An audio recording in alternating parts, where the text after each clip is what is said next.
Warahmatullahi wabarakatuh. Adik-adik pejuang SBMPTN, seperti yang saya janjikan di video larutan penyangga yang ketiga, bagian ketiga, bahwa berikutnya kita akan bahas soal-soal yang berhubungan dengan larutan buffer. Nah, di sini ada 3 soal yang kita bahas, yaitu yang pertama dari soal UM-UGM, kemudian ada juga nanti dari SIMA UI. Baik, kita lihat langsung soal yang pertama. Nah, sebanyak 12 ml HCl murni, sebanyak 12 ml gas HCl murni, gas ya, dan 18 ml gas NH3 murni. Nah, dilarutkan ke dalam 250 ml air, sehingga seluruh gas larut dan tidak mengubah volume air. Artinya volume larutannya tetap 250. Nah, tekanan gas-gas semula 76 cm Hg dan temperatur 27 derajat Celcius. Kalau tetapan umum gas 0,082, maka berapakah pH larutan? Baik. Jadi di sini kita disuruh mencari pH campuran antara HCl dengan NH3. Nah, HCl ini adalah suatu asam kuat. Sementara NH3 itu merupakan suatu basa. Nah, kenapa basa? Karena NH3 kalau kita larutkan ke dalam air, dia berubah jadi NH4OH. Nah, jadi dia merupakan suatu basa.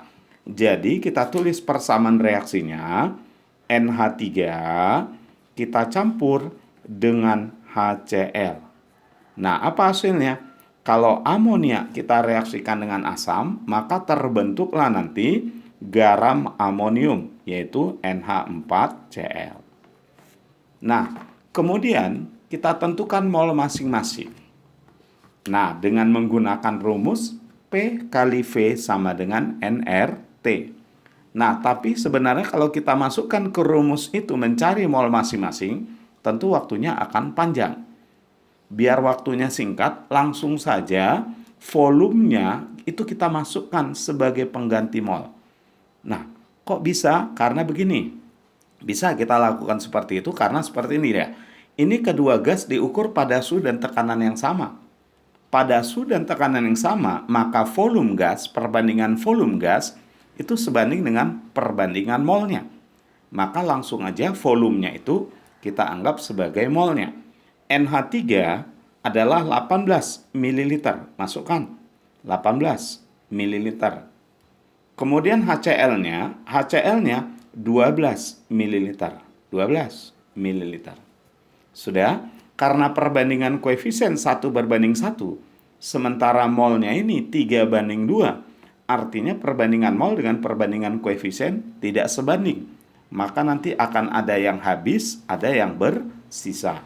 Langsung kita tulis di sebelahnya, mula-mula, ya, karena kalau perbandingan koefisien dengan perbandingan mol tidak sebanding, maka itu biasanya pasti akan ada yang habis dan akan ada yang bersisa.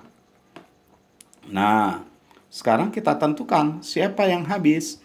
Yang habis itu cara menentukannya bagi mol dengan koefisien. Bagi mol dengan koefisien, mana yang hasil baginya lebih kecil, itu yang habis. Berarti kesimpulannya yang habis adalah HCl, 12. Lalu, berapa bereaksi di sini? Gunakan perbandingan koefisien. Kalau ini 1:1, ini 12, berarti ini 12. Nah, maka bersisa sebanyak 6. Nah, lalu ini gimana? Ya, gunakan aja perbandingan koefisien 1:1. Kalau ini 12, ini juga 12. Nah, kita lihat. Basa lemah dicampur asam kuat. Bersisa basa lemah, maka jadilah ini larutan buffer. Mana larutan buffernya? Larutan buffernya adalah NH3 yang sisa sebanyak 6. Ini bercampur dengan asam konjugasi NH4+ sebanyak 12. Inilah yang membentuk larutan buffer. Maka langsung kita gunakan rumus pH larutan buffer. Karena campuran basa lemah dengan asam konjugasinya, maka buffernya ini buffer basa. Berarti rumusnya OH- sama dengan KB dikali dengan mol basa lemahnya, yaitu NH3, dibagi dengan mol asam konjugasinya, yaitu NH4+. Nah, kita tentukan sekarang konstanta basanya, nilai Kb-nya di soal ada 10⁻⁻⁵. Kemudian mol NH3 ambil aja dari volumenya yang sisa 6. NH4+ 12. Berarti dari sini dapat kita 0,5 kali 10⁻⁵ itu sama artinya 5 kali 10⁻⁻⁶. Nah, kalau OH-nya 5 kali 10⁻⁻⁶, berarti POH-nya adalah 6 dikurang log 5. Kalau POH-nya 6 kurang log 5, berarti pH-nya adalah 14 dikurang 6, 8. Letakkan ini di belakang, beri tanda yang berlawanan. 8 tambah log 5. 8 tambah log 5. Nah, sekarang kita lihat berapa nilai log 5. Di sini ada. Log 5 itu 0,7. Berarti 8 ditambah 0,7. 8,7. Maka dengan demikian, jawabannya adalah E. Oke, ini soal yang pertama ya.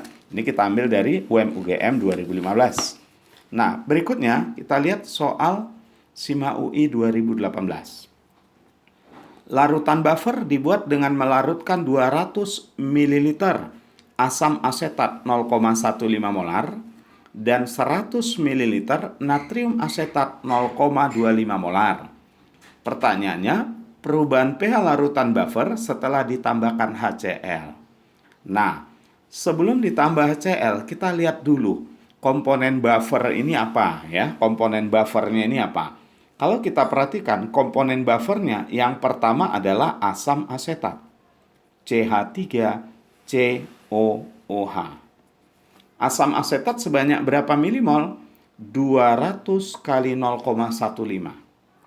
200 kali 0,15 berarti itu adalah sama dengan 2 dikali 15. Ya, 2 dikali 15. Berarti dia 30 milimol.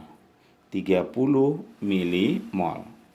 Kemudian selain CH3COH ada apa lagi di dalam larutan buffer ini? Natrium asetat. Natrium asetat itu adalah CH3COONa. CH3COONa. Nah, dari CH3CONa sebenarnya membentuk buffernya itu CH3CO- karena ini asam lemah, ini basa konjugasinya. Berapa CH3CO-nya? Ya, 100 kita kali 0,25. Berarti kesimpulannya 25 milimol. Inilah larutan buffernya. Nah, lalu ke dalam larutan buffer ini ditambahkan asam.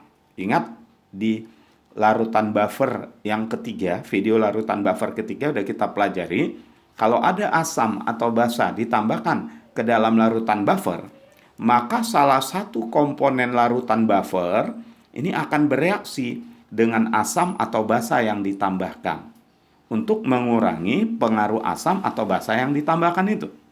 Nah, di sini yang kita tambahkan ke dalam larutan buffer ini adalah HCl.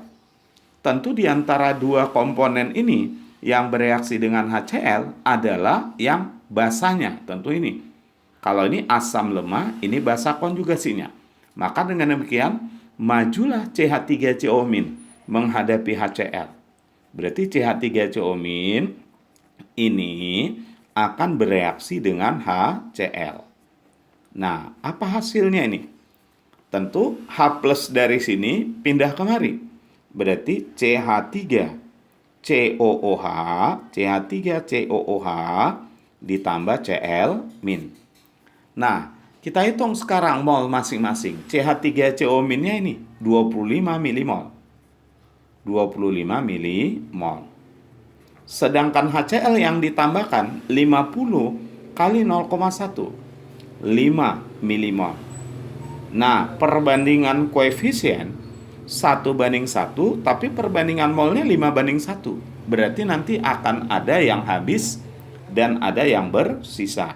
Kita tulis saja biar singkat, mula-mula, bereaksi, sisa. Coba kita tentukan siapa yang habis. bagi mol dengan koefisien yang kecil hasil baginya itu yang habis. Berarti kesimpulannya yang habis ini 5. Habis artinya disediakan 5, bereaksi 5, habis. Lalu berapa bereaksi di sini? 1:1. Kalau ini 5, ini 5. Berarti bersisa 20 milimol. Kemudian dari reaksi ini ada terbentuk CH3COH. Sebanyak berapa? 1:1. Kalau 5, ini 1 juga, berarti 5 milimol. Nah, sekarang komponen buffernya nggak ini lagi. Jumlahnya sudah berubah. CH3COH-nya tadinya 30 milimol CH3COH. Sekarang nggak 30 lagi. Kenapa?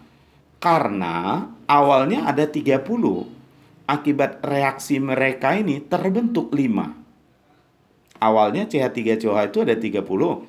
Akibat mereka bereaksi terbentuk 5. Berarti CH3COH sekarang jadi 35 milimol. Nah, lalu bagaimana CH3COmin? CH3COmin atau basa konjugasinya tadi awalnya 25. Karena bereaksi dengan ini sebanyak 5, maka dia jadi tinggal 20. Berarti CH3COO-minnya CH3COmin sekarang jadi 20 milimol. Nah, inilah komponen buffernya sekarang. Lalu kita masukkanlah ke rumus pH larutan buffernya.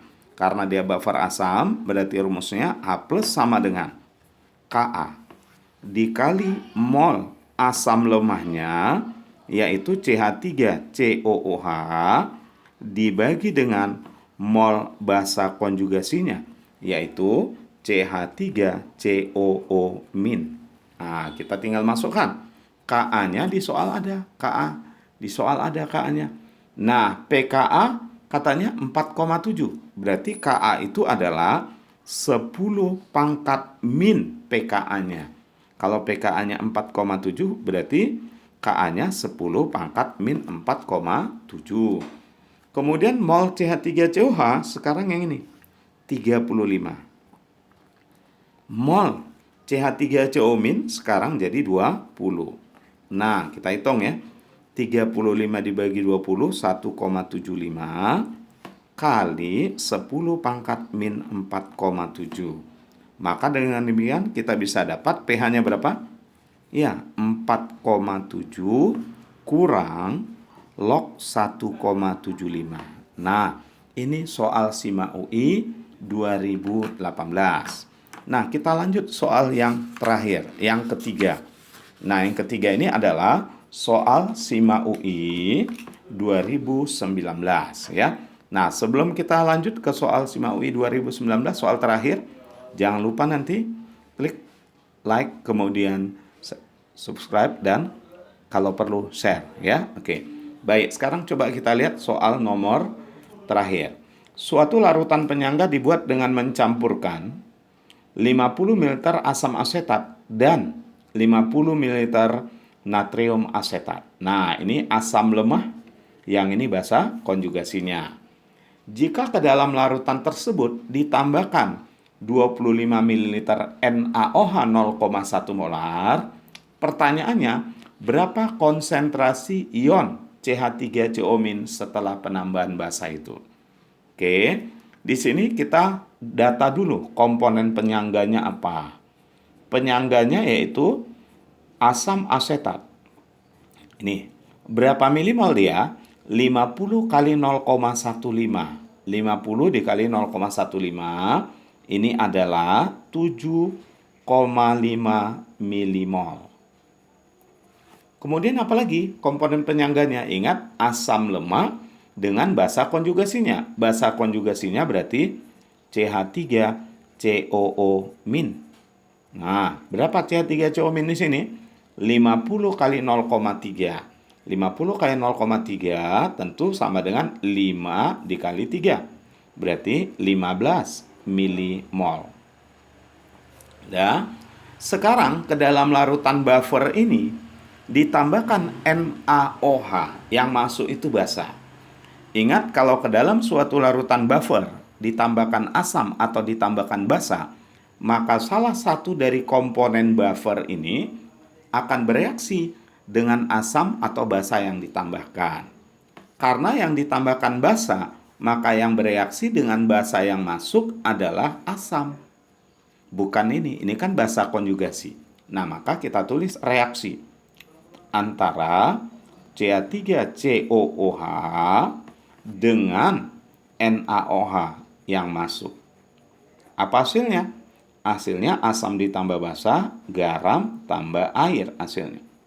Nah, CH3COONa tambah H2O. Sekarang kita tentukan mol masing-masing.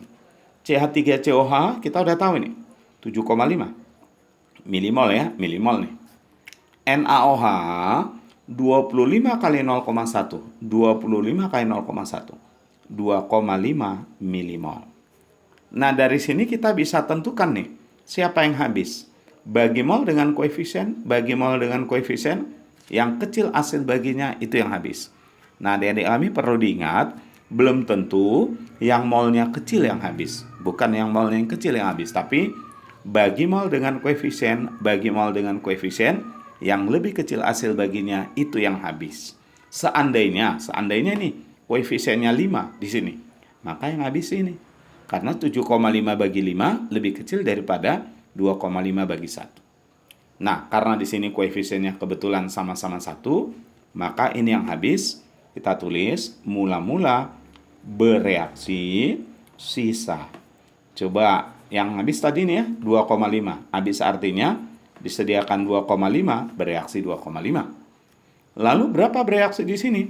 1:1, kalau ini 2,5, ini 2,5, di sini bersisa 5. Kemudian, di sini berapa? 1:1. Kalau ini 2,5, ini 2,5 milimol juga. Ini milimol ya satuannya ya.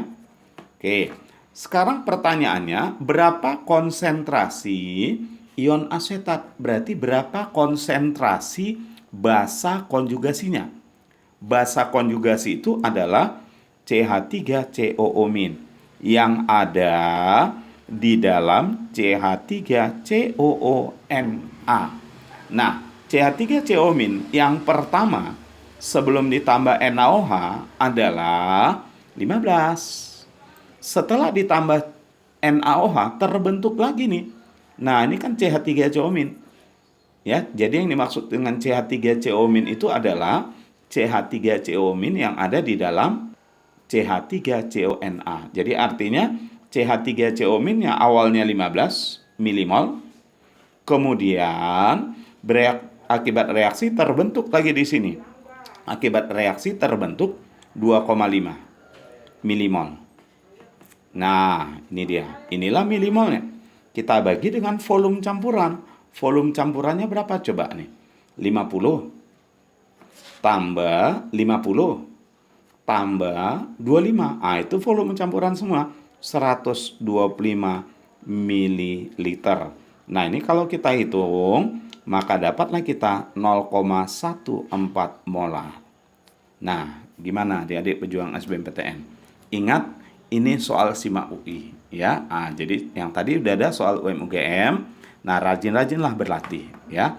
Jadi jangan lupa tadi saya ingatkan, klik like, kemudian subscribe dan share. Oke, terima kasih atas perhatiannya. Assalamualaikum warahmatullahi wabarakatuh.